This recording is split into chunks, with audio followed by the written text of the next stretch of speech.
Well, we are back for episode -1, recording -1, part -1 of Doki Doki Literature Club. So cute. Oh my gosh, I am so cuted out, aren't you? I'm waited to be horrified. God, I really hope I'm not trolled here. Okay. Having a better asthma day, so this should help. What happened last? Well, oh god, yeah. It's...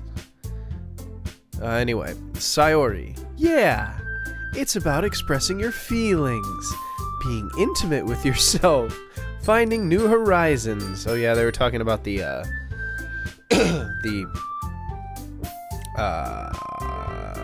poetry, the like poetry slam they're gonna put on at the festival. Finding new horizons and having fun. That's right. And it's for those reasons that we're all in this club today.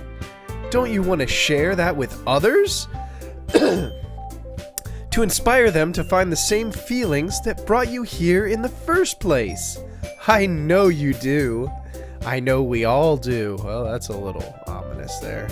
I really hope this just takes the downward turn in the next, 10 minutes. And if all it takes is standing in front of the room for 2 minutes and reciting a poem, then I know you can do it. Natsuki and Yuri remain silent. Sayori looks worried. I guess that leaves me no choice. I agree. I don't think it's too much to ask. I think that Sayori and Monika have been trying really hard to get new members. The least we can do is help them out a little bit. Well, maybe, but I've noticed that Natsuki is slowly turning into Lumpy Space Princess with her voice. It looks like Natsuki doesn't have any arguments left. Okay, fine. I guess I'll just have to get it over with. Alright! Thanks, Natsuki. What about you, Yuri? Yuri dejectedly glances around at everyone else's expectant faces. I guess I really don't have a choice. Haha, that's everybody! You're the best, Yuri! This club is seriously going to be the death of me. Oh gosh, you'll be fine, Yuri. But anyway, let's move on to the main event.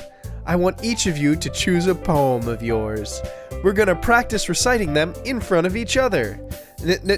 No way! Monika, this is too sudden.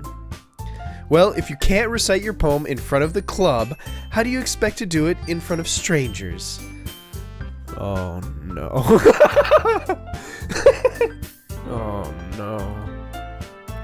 Don't worry. I'll start off to help everyone feel a little more comfortable. Can I go next? Haha, of course, you stupid asshole. Now, let's see. Monika flips through her notebook to the specific poem she has in mind for herself.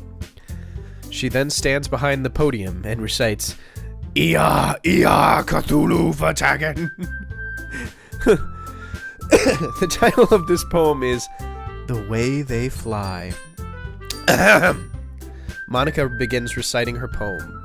Her clear, confident voice fills the room, as does the tentacles of the old ones. Nothing is left. More than that, her inflection is pristine. She knows exactly how to apply emotion behind each line she recites, bringing the words to life. Is this something she's done before, or is she simply a natural? I glance around me. Everyone has their eyes on Monika. Sayori looks amazed. Yuri has an intense expression on her face that I don't understand. Finally, Monika finishes the recitation. The four of us applaud. Monika takes a breath and smiles. That was so good, Monika. Ahaha, thank you very much. I was just hoping to set a good example. I wish we knew what the poem was, but whatever. Hers are probably the best in the whole fucking thing, because they're the most fucked up. Are you ready to go next, Sayori? I'll go next. Ooh, yeah! Yuri's fired up all of a sudden. Yuri catches a sheet of paper between her hands and stands up. Keeping her head down, she walks over to the podium. This poem is called... Yuri anxiously glances at each of us. You can do it, Yuri. It's called After Image of a Crimson Eye. Yuri's voice shakes as she starts reading the poem. Just a moment ago, she practically refused to do this. Why is she suddenly putting in so much effort? As Yuri gets past the first couple of lines, her voice changes. It's almost like what happens when Yuri gets absorbed into her books. Her quivering words transform into the sharp syllables of a fierce and confident woman. The poem is full of twists and turns in its structure that she enunciates with perfect timing. This must be a rare glimpse into the whirling fire Yuri keeps concealed inside her head. Suddenly, she's finished. Everyone is stunned. Yuri snaps back to reality and glances around her, as if she bewildered even herself. It's up to me to save this situation. I'm the first to start applauding. Everyone joins me afterwards, and we give Yuri the recognition she deserves. It's not that we didn't want to applaud for her, but we were so caught off guard that we must have forgotten. As we applaud, Yuri holds the poem to her chest and rushes back into her seat. Yuri, that was really good. Thank you for sharing. Yuri looks like Yuri is down for the count. Okay, I guess I'm next then. Sayori hops out of her chair and cheerfully walks to the podium. This one's called My Meadow. Sorry, I giggled. Oh, Jesus Christ, I can't do it much longer. It has to get bad soon. When does the dark turn happen? I can't take it any longer. Don't worry, it's not for 3 more hours. Sayori, it's a lot harder than I thought. How did you guys do it so easily? Try not to think of it like you're reciting to other people. Imagine you're reciting it to yourself, like in front of a mirror or in your own head. It's your poem, so it'll come out best that way. I see. Okay then. Sayori begins her poem. Somehow it feels like her soft voice was made as a perfect match. The poem isn't aimlessly cheery like Sayori is. It's serene and bittersweet, just like she said she liked. If I were to read this on paper, I probably wouldn't think much of it. But hearing it come from Sayori's voice almost gives it a whole new meaning. Maybe this is what Sayori meant when she said she likes my poems. It's like I get to reach more deeply into someone than I thought I knew through and through. Sayori finishes, and we applaud. I did it! Good job, Sayori. Even Hero Robb liked it. That's a good sign. I guess that's a good sign. What does that even mean? It came out nicely, Sayori. The atmosphere of the poem fits you really nicely. But it might be that other poems wouldn't work quite as well with that kind of delivery. Huh? I don't really understand. In other words, I've seen poems of yours where that sort of gentle delivery wouldn't work as well. They might need a little more force behind them, depending on what you're reading. Oh, I know what you mean. Well, I've been practicing that kind of thing. It's just embarrassing to do it in front of everybody. God damn it. This is just really... Then, next time, I'm going to make you pick a poem that challenges you a little more. We don't have much time before the festival, you know. Okay. Now, who's next? Natsuki? Don't make me go before Hero Robb. It's not like I can compare to you guys anyway. Might as well let Hero Robb lower everyone's standards a little bit before I have to do it.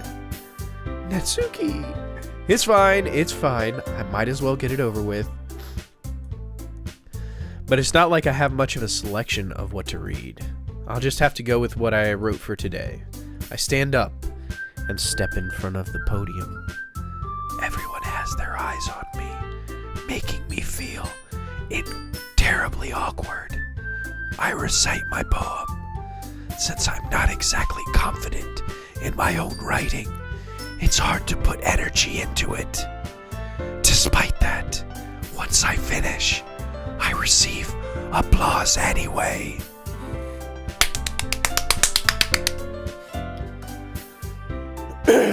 Sorry I'm not really as good as everyone else. Don't worry about it so much. I think it's less about your abilities and more about your lack of confidence in your writing. That's something that'll improve over time, though. Yeah, maybe. Alright then, that just leaves you, Natsuki. Yeah, I'm going. Natsuki begrudgingly gets out of her seat and makes her way to the podium. The poem is called... It's called... Why are you all looking at me? Because you're presenting. Anyway, the poem is called Jump. Natsuki takes a breath. When she starts reciting the poem, her sour attitude disappears a little. While she's still unenthused, her poem has a rhythm and rhyme to it. It's Natsuki's trademark style, and it works surprisingly well when spoken aloud. The words feel like they bounce up and down, as if giving life to the poem. Natsuki finishes, and everyone applauds. She huffs back to her seat. That wasn't so bad, was it? Easy for you to say? You'd better not make me do that again? Well. Do you at least feel prepared enough to recite a poem in front of other people? I mean, doing it in front of other people will be way easier. I can put on whatever face I want for the other people. But when it's just my friends, it's just embarrassing. That's a surprise, Natsuki. I think it would be the other way around for me. Well, that's just how it is, so... Well, I guess in that case, you won't have much to worry about for the festival. That said, I want to thank everyone for coming through. It might be hard, but I hope that you all have an idea of what it's like now. Make sure you pick a poem and get enough practice before the festival, okay? I'll be making pamphlets, so let me know ahead of time what you'll be reciting. Jeez, I should probably find some other poem to recite instead. That's fine too. It doesn't have to be your own. I'm already pleasantly surprised that you're putting all this effort in for the club. It makes me really happy, and bend my back in a weird spine-snapping way. Yeah, no problem. Okay, everyone, I think that's about it for today. I know the festival is coming up, but let's try to write poems for tomorrow as well. It's been working out really nicely so far, so I'd like to continue that. As for the festival, we'll finish planning tomorrow, and then we'll have the weekend to prepare. Monday's the big day. I can't wait. I can do this. I can do this. Alright. I stand up. There's no way I'll be able to find the same enthusiasm as Sayori and Monica, but I'll do my best to get through it. If it's for the sake of the club and impressing Monica, then I'll have to do my best. Huh. Ready to go, Sayori? It's weird that he said, and impressing Monica, because Monica's the one girl that we're not allowed to have, like, impressions and romance, and she doesn't come up on the little jumpy spots, whatever, for writing the poem. Look at you two, always going home together like that? It's kind of adorable, isn't it? Hee. Jeez, guys. Don't make such a big deal out of it. It must be a little nice, though. Well, how am I supposed to respond to that? It's okay, Hero Robb. You don't have to say it. Whatever. Let's go already. I walk home with Sayori once more. Even though it's only been a few days, a lot of things have already changed. But today, Sayori is being a little quieter than usual on the way home. Hey, Sayori? Sorry, I was spacing out. Ah, no wonder. I was thinking about something from earlier. Like how we get to... I mean... Sayori fumbles with her words. So, let's just say that one day, Yuri asked to walk home with you. Huh? What would you do? What kind of question is that? You're kind of putting me on the spot here. Well, I would walk home with Yuri. Sorry, but we're buds. But you know, we can still be buds. Why does the thought of that make my heart pound? I mean, given how hard it is for her to socialize, I would feel awful turning her down. So, isn't she so beautiful and smart? That has nothing to do with what I just said. Ah, you admitted it. Jeez. There's not even any point in speculating something that's never gonna happen. Well, maybe. But I just like to think about it. It's not long before you won't need me anymore, you know? Need you? Sayori? I can't figure out how you're seeing things in your head right now. Sorry. Everyone is different. No one in the club is a replacement for you. Hmm? If you say so. The conversation trails off, and I'm left feeling awkward. It was kind of her fault for trapping me with such a weird question. I can't just lie to her. But if there's something that makes her happy, I would hate to take that away from her. That's why I said there's no point in speculating. Then again, the festival is only a few days away. Who knows what will happen in that time?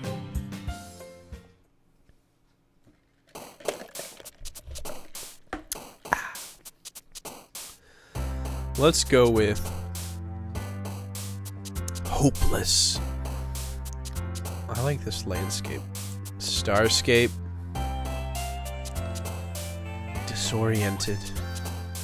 Massacre. Agonizing.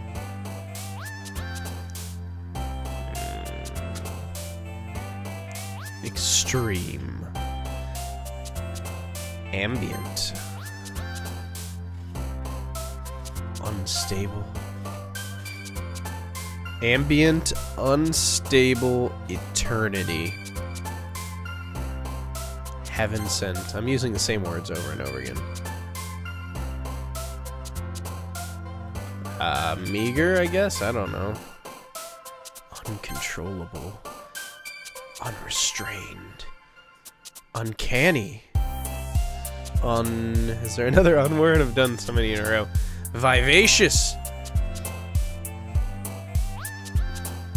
Vitality. Entropy. Melancholy? Grief. Existence. Grief existence, oh boy. Aw, man. I'm the last one here again. Don't worry. I just walked in too.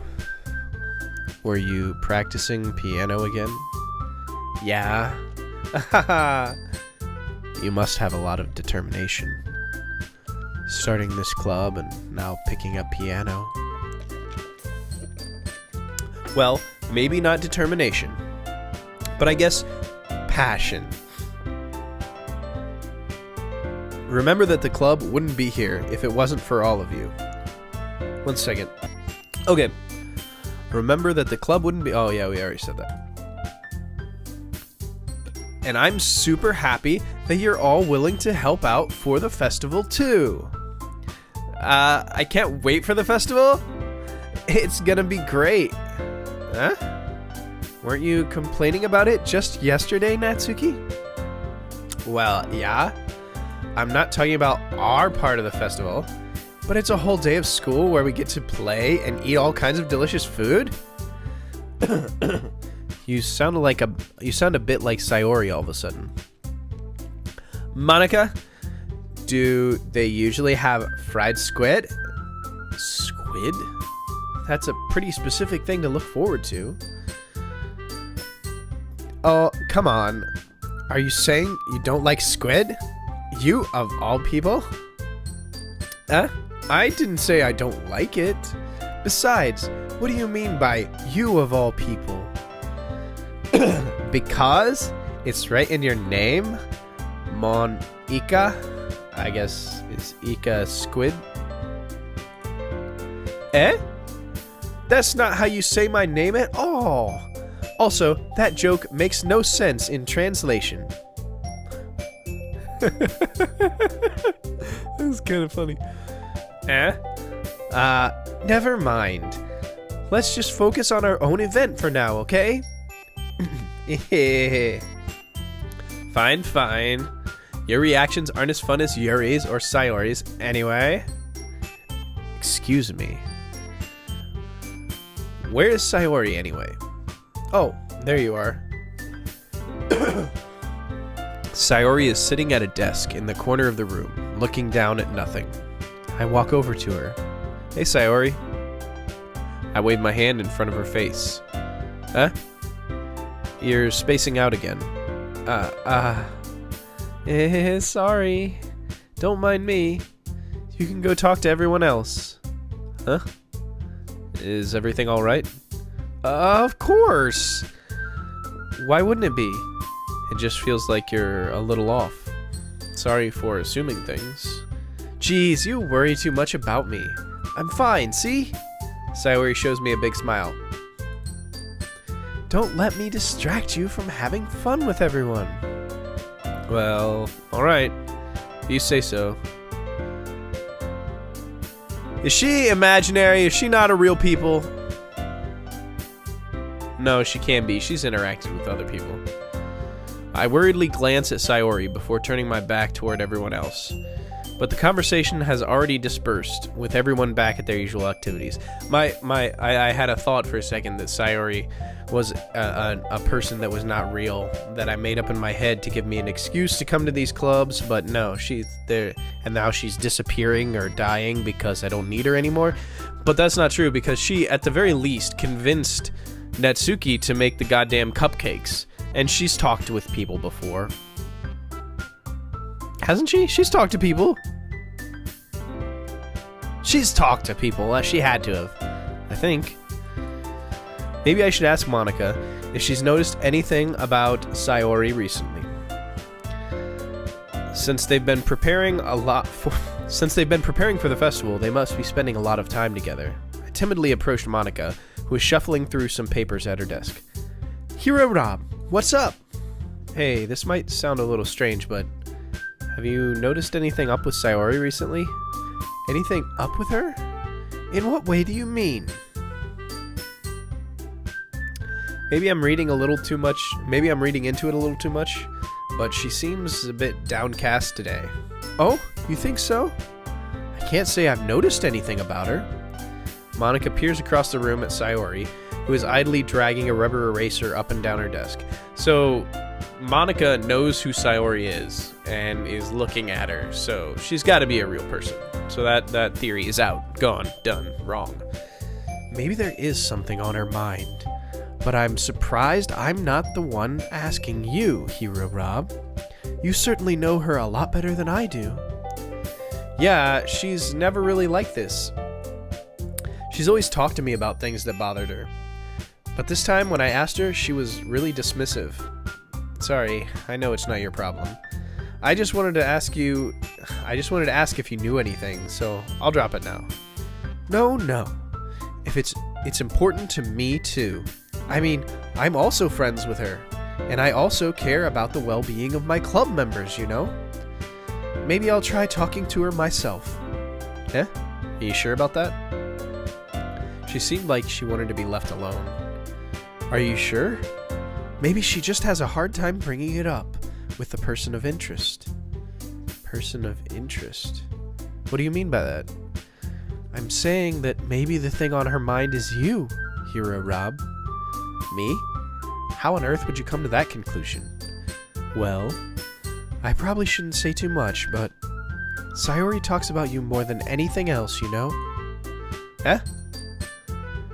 She's been so much happier ever since you joined the club. It's like an extra light was turned on inside of her. What? No way. Sayori is always like that. She's always been full of sunshine.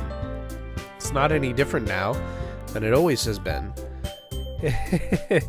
You're so funny, Hero Rob. Maybe it's because whenever you see her, she's around you. Have you ever thought that maybe you've always seen her as so cheerful because that's just how she is when she's around you? I said too much. I'm sorry. What do I know anyway? I didn't mean to jump to conclusions, so you should just forget about what I said. I'll try to talk to her, so try not to think about it for right now. Alright. Monica smiles meaningfully. People often smile in an adverb way in this game. I know she said to forget about it, but I already know that I won't be able to get her words out of my head. Monica stands up from her desk and walks across the room to where Sayori is sitting. I watch her kneel down next to Sayori and gently talk to her, but she's keeping her voice so quiet that I can't hear her from here. I sigh and sit myself down. I know Sayori told me not to worry about her, and I have to have fun with everyone else. But that's impossible to do when she's behaving like this. Exactly how much do I care about her that I'm letting this weigh me down so much? Now it feels like I'm the one behaving out of the ordinary. But there's nothing I can do besides wait for Monica.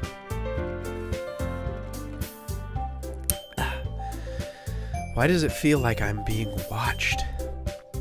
I glance around the room. Suddenly I notice Yuri peering at me from over her book, but she looks away just as quickly with a flustered look on her face. I realize that she won't get anywhere like this.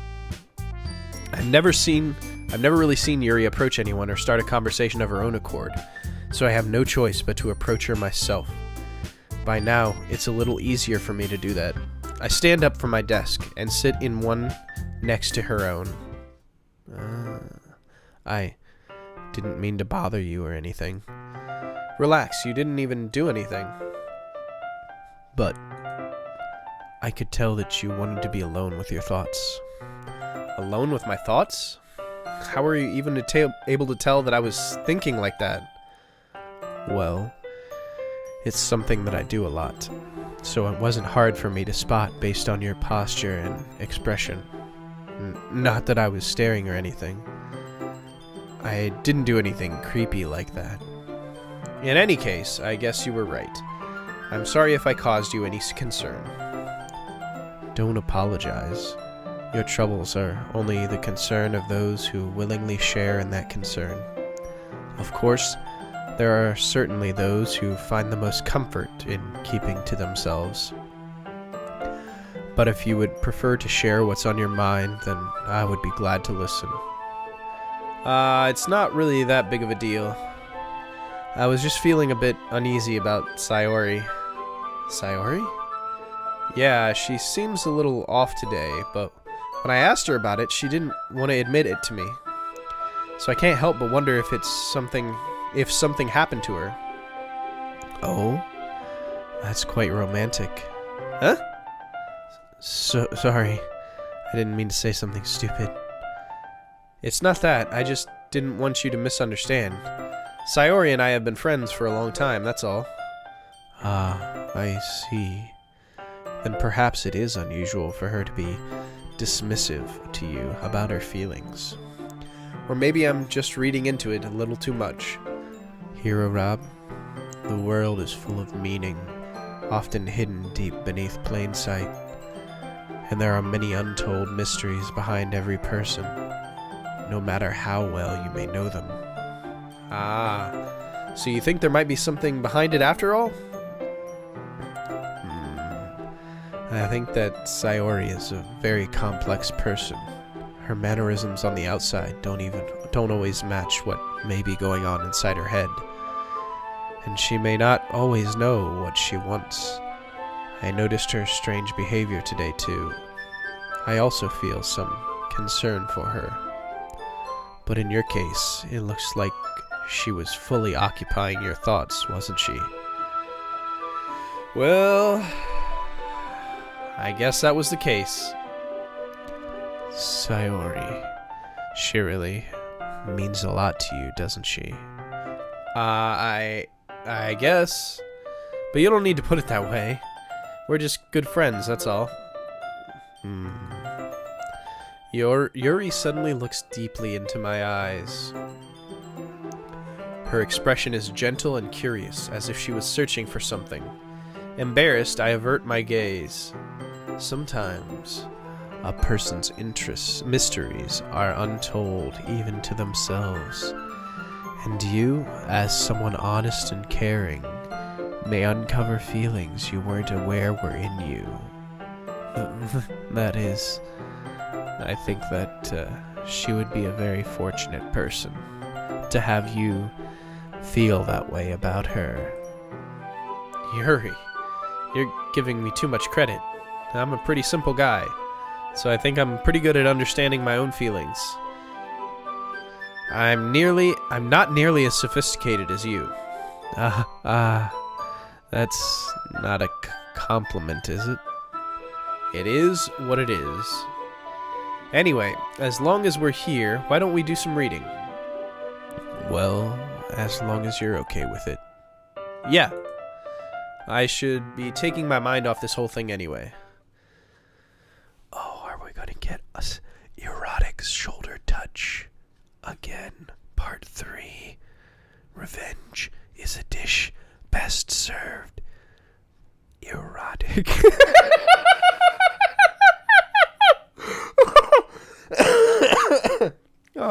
Oh, Jesus.